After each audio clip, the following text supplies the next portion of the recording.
There comes a moment in life, and it doesn't always arrive with warning. It creeps in after sleepless nights, broken plans, and repeated attempts to fix what just won't bend. You've been doing more, haven't you? Hustling, grinding, meditating, journaling, manifesting, praying, planning, and yet nothing moves. You look at the sky and whisper, why isn't it working? But here's the harsh, liberating truth. You've been trying to force alignment with a clenched fist, and the universe doesn't answer fists, and it answers surrender. How Jung once said, what you resist not only persists but grows in size. So while you've been trying to affirm your future, deep inside, your energy has been saying, I don't have it. I'm not enough. And guess what? The world listens to your energy, not your words. That's why your efforts don't manifest results. Not because you're lazy, not because you're broken, but because you're stuck in survival mode, trying to control what was never yours to command. You don't attract what you want. You attract what you are. And when your entire identity is built on chasing, fixing, solving, your life becomes a reflection of the very emptiness you're trying to escape. So what if I told you this? The most powerful move you can make right now is to stop. Stop grasping. Stop pushing. Stop proving, not from fear but from faith. Not from weakness but from wisdom.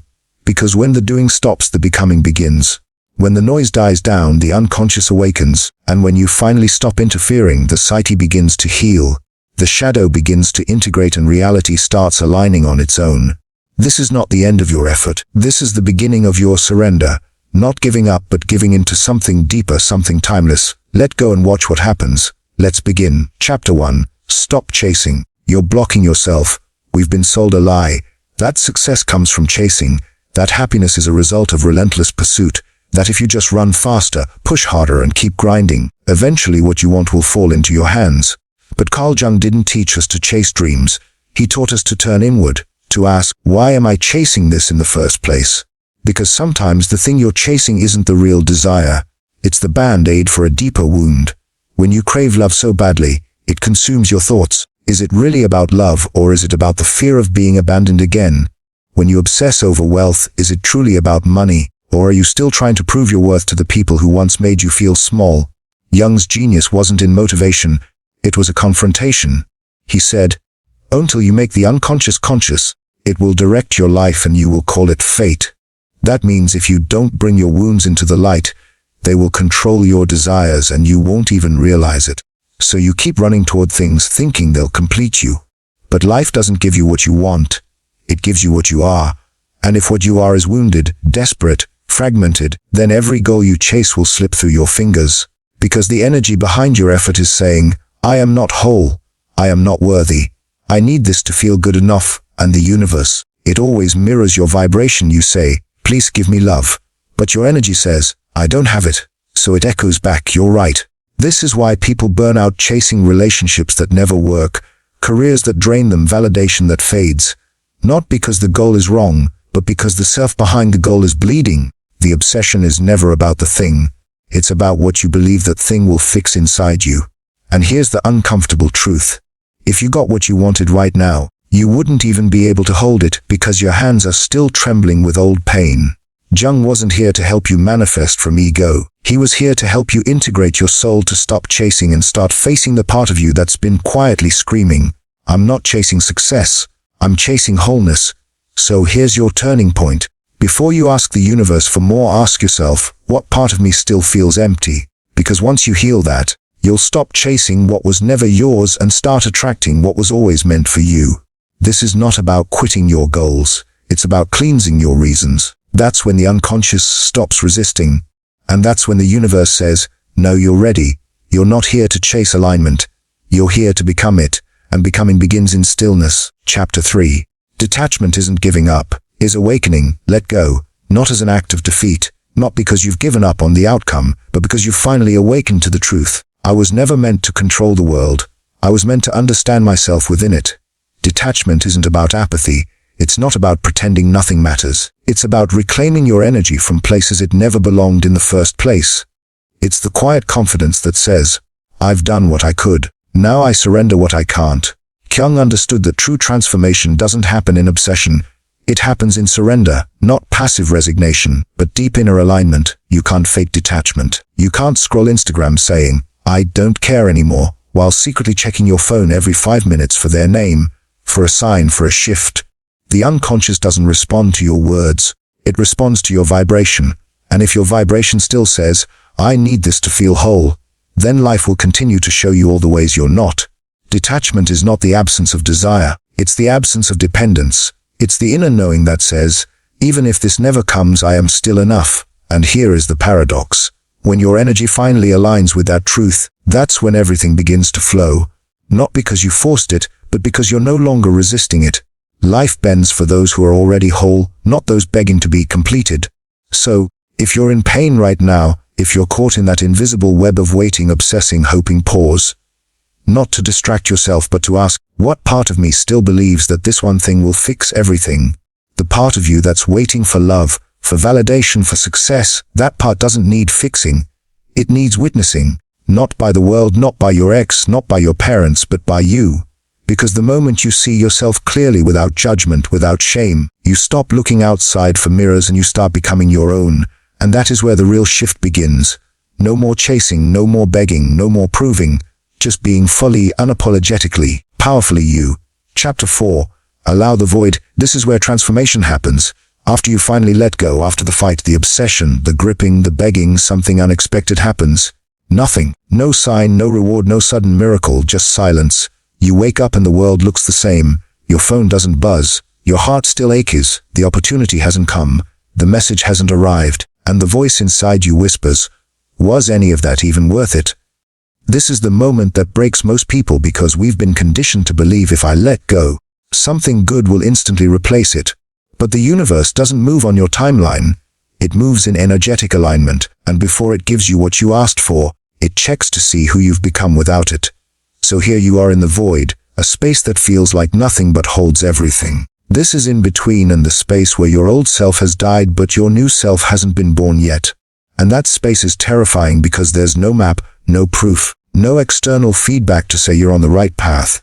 Just you and your thoughts and the deafening quiet that demands you to trust something you can't yet see. Jung called this space the creative void. He said, in all chaos there is a cosmos, in all disorder, a secret order. That means what looks like nothing happening on the outside is actually deep internal reorganization on the inside. Your soul is not on pause, it's under construction.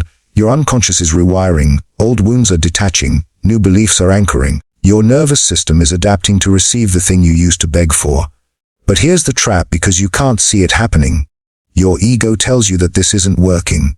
And if you believe that lie, you'll self-sabotage, you'll start chasing again, and you'll block everything that was quietly forming behind the scenes.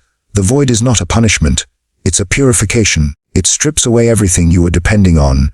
The external validation, the illusion of control, the addiction to outcomes, until the only thing left is your truth. And when you reach that place where you stop chasing and start becoming, the universe listens, because energy never lies. You can post vision boards, recite affirmations, and chant mantras all day long. But if your energy still says, I'm scared it won't happen, then life mirrors that. The void is the moment where you're asked to embody the outcome before it arrives. Can you feel wealthy before the money hits your bank account? Can you feel love before the relationship manifests? Can you feel free before anything changes on the outside? Because if you can, you collapse time. You turn waiting into becoming. You turn stillness into magnetism. You become the vibration of your desire, and life has no choice but to meet you there. But first, you must pass the test. The silence, the unknown, the terrifying gap where you feel like you're doing nothing. But in truth, you're becoming everything. So if you're in that void right now, hold your ground. Don't move. Don't fix it. Don't panic. Breathe. Align and listen. Because once you master this sacred stillness, once you stop needing proof and start becoming a presence, life gets loud again. But this time it sings your song. Chapter 5. Integrate. Don't obsess. Every desire you feel isn't random. It's not a punishment. It's not the universe teasing you or dangling something just out of reach. It's a mirror, a message, a spiritual assignment. Carl Jung understood this deeply. He taught that every desire is a signal from the unconscious, not to chase something out there, but to awaken something in here. You don't want money just to be rich. You want to feel safe. You don't want a relationship just to be loved. You want to feel seen. You don't want success just for applause. You want to finally believe that you're enough. The desire is not the problem, and the unconscious attachment underneath it is. And this is where most people get stuck. They obsess.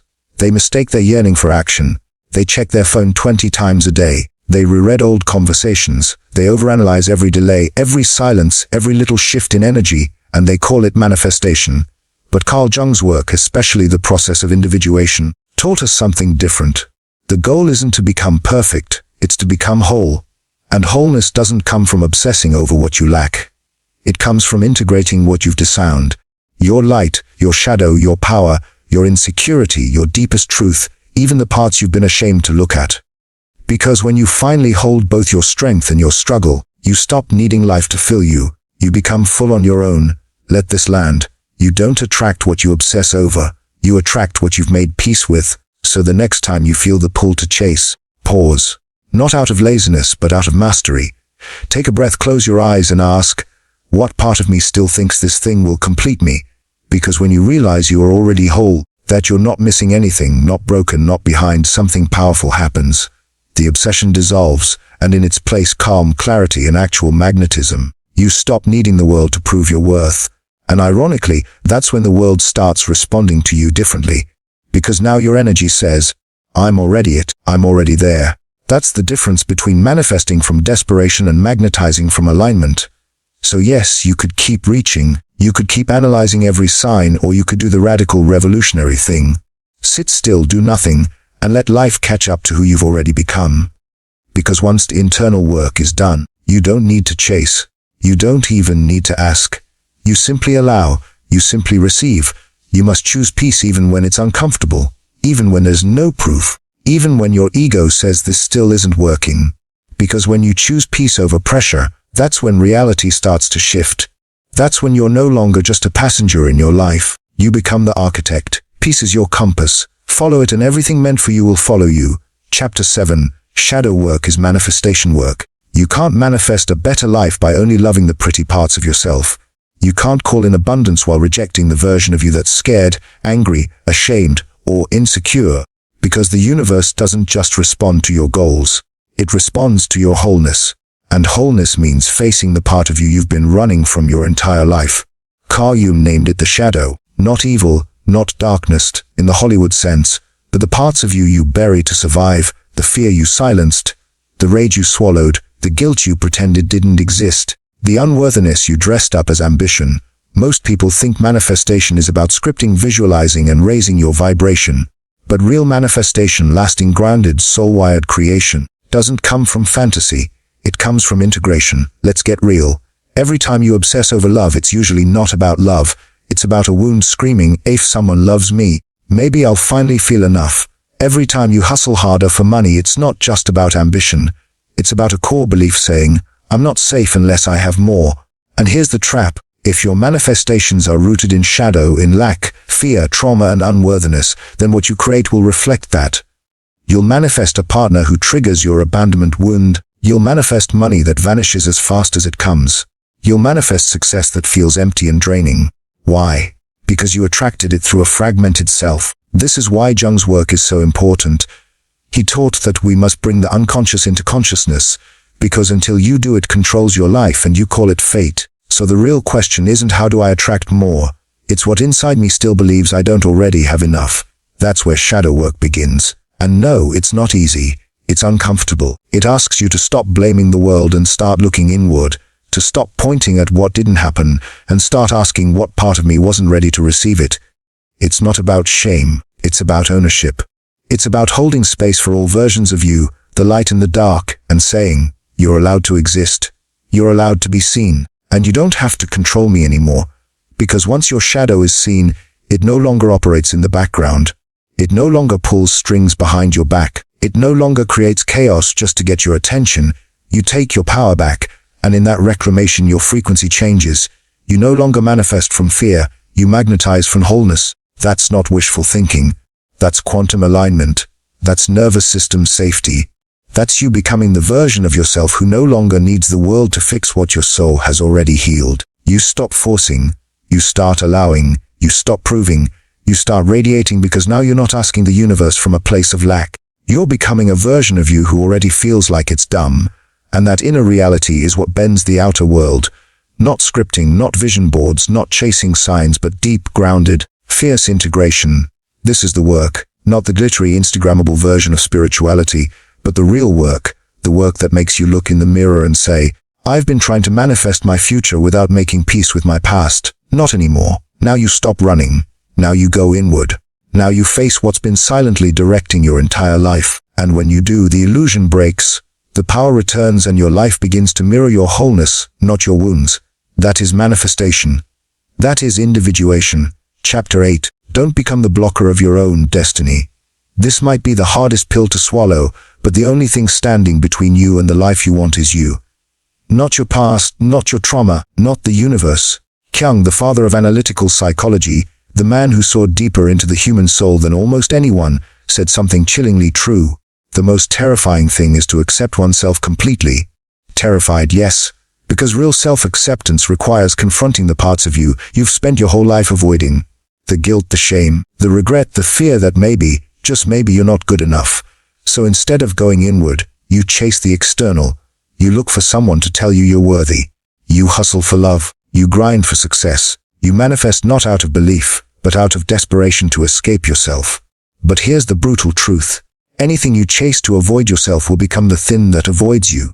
You think you're just trying to make your dream life happen, but in reality you are using that dream to avoid sitting in the silence of who you currently are. And the universe, it's not punishing you. It's protecting you, because it knows if you received everything you wanted right now, you wouldn't be able to hold it, because part of you still doesn't feel worthy of it. And here's the deeper truth Jung pointed to. When you don't accept yourself fully, you become fragmented.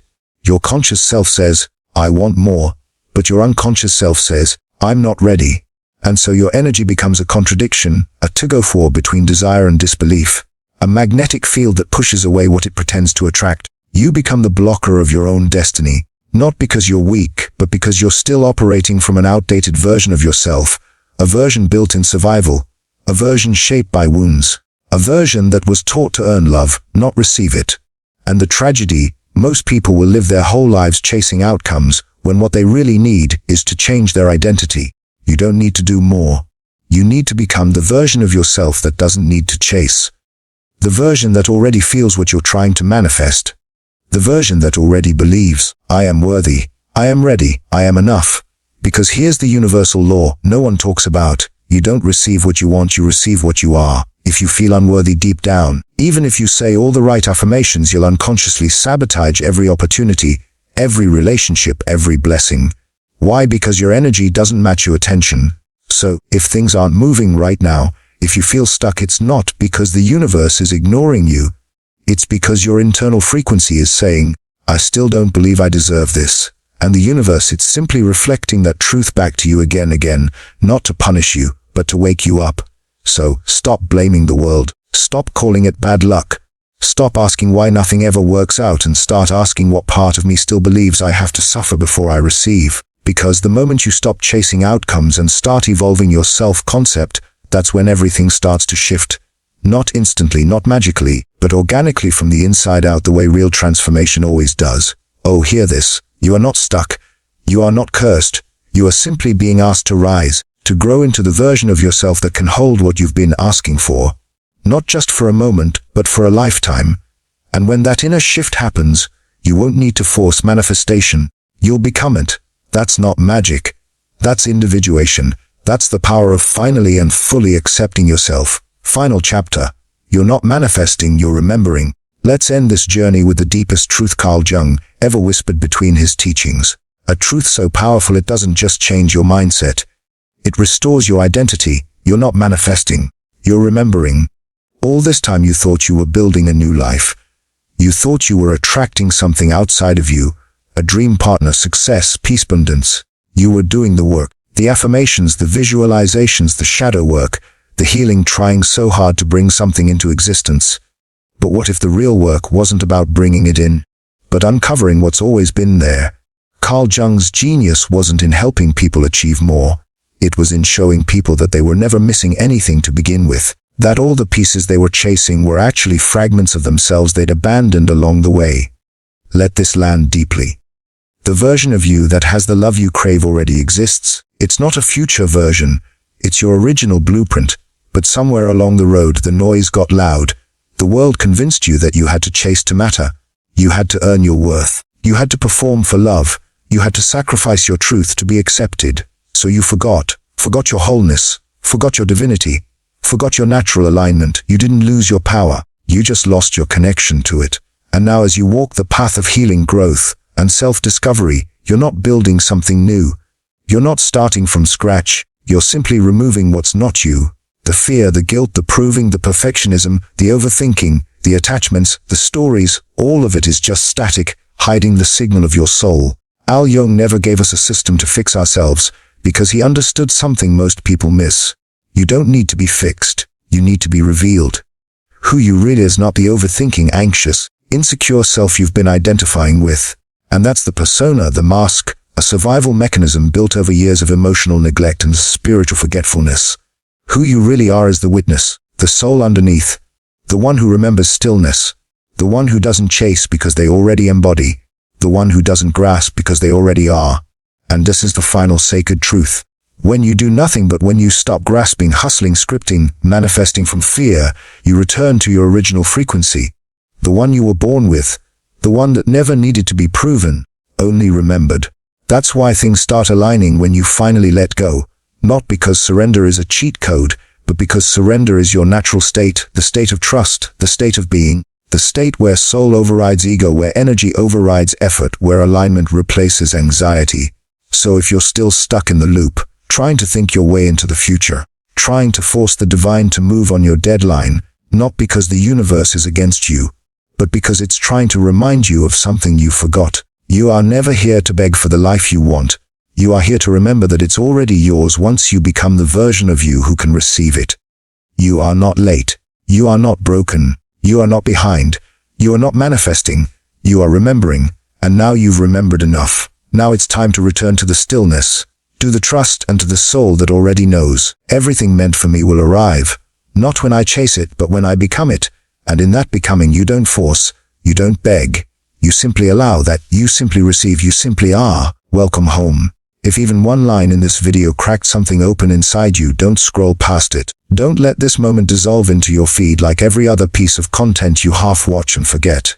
'Cause this wasn't just a video. This was a mirror moment. A message you were meant to find, not by accident but by alignment. Carl Jung once said, "We meet ourselves time and again in 1,000 disguises on the path of life." Maybe this video was one of those disguises, a reflection, a nude, a spiritual checkpoint reminding you you're not here to chase the world. You're here to return to yourself. So if you felt that shift even for a second, comment below. I let go. I received it. Not for attention, not for likes, but to declare to your unconscious. This time I choose alignment over obsession. I choose self over survival. I choose becoming, not begging. You're hit like not to feed the algorithm, but to anchor this energy into your nervous system, to tell your psyche, this moment mattered. I am different.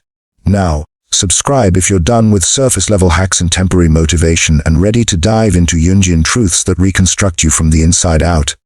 This isn't a channel. This is a journey, a path for souls ready to remember. And above all, share this video with someone you love, someone who's lost in the loop, someone chasing everything except themselves. Because Carl Jung also said, your vision will become clear only when you look into your heart. Who looks outside dreams. Who looks inside awakens. This is your moment to awaken, to turn your attention inward, to stop seeking and start seeing, because in a world obsessed with more, stillness is rebellion, presence is power, and sometimes doing nothing is the most courageous act of becoming. So breathe the world around. Remember, you're not manifesting, you're remembering, and your return starts now. If this message stirred something inside you, don't stop here. The next video will take you even deeper into the journey of healing, growth, and self-discovery. It might just be the breakthrough your soul has been waiting for. Tap into it now. Hit subscribe, turn on notifications, and join a community committed to truth, transformation, and real inner change. You're not alone on this path. I'll meet you in the next video where we continue becoming who we were always meant to be.